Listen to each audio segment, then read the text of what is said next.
আমি তো নিজে তাকায় দেখলাম জীবন ভর যত নামাজ পড়লাম আসলে নামাজের মতো নামাজ পড়তে পারি নাই। যেই নামাজে সাহাবায়ে কেরাম মাওলার সাথে দিদার হয়ে যাইত, ওই রকম একটা সেজদা আজ পর্যন্ত দিতে পারি নাই। যেইভাবে তেলাওয়াত করলে আমার আল্লাহ খুশি, ওইভাবে কোরআনটা তেলাওয়াত করতে পারি নাই। জীবনে মোনাজাত কত দিলাম, কলিজা ফাটা কান্না দিয়ে আমার মাওলার জন্য মোনাজাত দিতে পারি নাই। কারণ কাঠগড়ায় দাঁড়াইলে জাহান্নামে না গিয়া জান্নাত পাওয়া যাবে না। কারণ হিসাবের কাঠগড়া বড় কঠিন হবে। একদিকে জাহান্নামের আওয়াজ শুরু হয়ে যাবে, একদিকে সূর্যের গরমের তাপ শুরু হয়ে যাবে, একদিকে আল্লাহ রাগান্বিত আওয়াজ দিয়ে আওয়াজ দিতে থাকবেন। এমন অবস্থায় হাসরের ময়দানটা থরথর করে কাঁপতে থাকবে, গুনাহগার গুলো লাফানো থাকবে, চোখের পানি পড়বে, রক্ত পড়বে। আম্মা জান আয়েশা বলেন, দেখি নবী ঘরের মধ্যে বসে বসে গুনগুন করে কান্না করেন। আমি জিজ্ঞাসা করলাম, নবী আপনি কাঁদেন কেন? কি কারণে কাঁদেন? নবী বলেন, আয়েশা হাসরের ভয়ঙ্কর অবস্থার কথা মনে পড়েছে, এই জন্য আমি সহ্য করতে না পেরে কান্না করি। কেমন ভয়ঙ্কর অবস্থা হবে? নবী বলেন, আয়েশা ওই হাসরের ময়দানে সমস্ত মানুষ, নবী সাহাবী সবাই উলঙ্গ দাঁড়াবে, নারী পুরুষরা উলঙ্গ দাঁড়ায় যাবে। সূর্যটা মাথার উপরে আসবে, আল্লাহ বলবেন, ও সূর্য তোর যত তাপ আছে জমিনের মধ্যে ছাড়িয়া দে। ওদিকে জাহান্নামের আওয়াজ, জাহান্নাম বলবে, আল্লাহ বেনামাজি গুলো কই? গুনাহগার গুলো আমার পেটে দাও, আমার পেটে বড় ক্ষুধা, সহ্য করতে পারি না।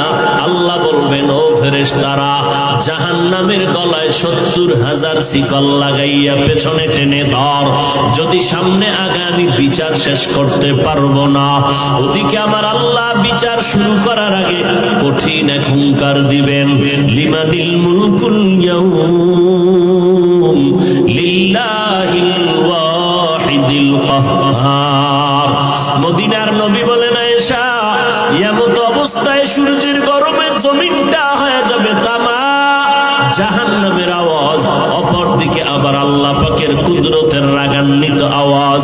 এই অবস্থায় নবীরা পর্যন্ত গুনাহ নাই, তারাও নাফসি নাফসি বলে কান্না শুরু করবেন আর বলবেন, আল্লাহ আমাকে বাঁচান। উম্মতের কথা কোন নবীর মনেই থাকবে না, নিজেকে বাঁচানোর জন্য কানবেন। ইউসুফ ঈসা নবী কানবেন, মুসা নবী কান্না করবেন, ইব্রাহিম নবী কান্না করবেন। আম্মা জান আয়েশা বলেন, নবী আপনি তো দো জাহানের সরদার, ওই কঠিন সময় আপনি কি করবেন? নবী বলেন, আয়েশা ওই সময় আমি নফসি নফসি বলে কাঁদবো না, আমি আমার উম্মতের জন্য মাকামে মাহমুদ সিজদায় পড়ে কাঁদবো আর বলবো, আল্লাহ আমার উম্মত গুলো বাঁচাও, আমার একটা উম্মত যেন জাহান্নামে না যায়। আল্লাহ বলবে, নবী আপনি কাঁদবেন না, আমি আপনার উম্মত গুলো জাহান্নামে দিব না, আপনি বাছাই করে করে উম্মত গুলো জান্নাতের দরওয়াজার দিকে নিয়ে যান। আম্মা জানকে নবী বলেন, আমি বাছাই করে উম্মত গুলো জান্নাতের দিকে নিব। আম্মা জান বলেন, কোটি সহস্র কোটি মানুষের মধ্যে চিনবেন কিভাবে আপনার উম্মত কারা? নবী চোখের পানি ছেড়ে বলেন, আয়েশা ওই কঠিন মুসিবতের সময় হাজারো কোটি মানুষের ভেতরে আমার যারা খাস উম্মত, দুনিয়াতে 5 বেলা রোজা বানাইয়া নামাজের সেজদা দিয়েছে, হাসরের কঠিন সময় আমি দেখব ওই আশিকদের অজুর অঙ্গগুলো নূরের আলোতে ঝলমল করতে থাকবে। আমি নবী তাদেরকে দেখিয়া দেখিয়া দইরা দইরা জান্নাতের দরজায় নিয়ে যাব। আমি আমার উম্মতের জাহান্নামে রাইখা জান্নাতে ঢুকবো না।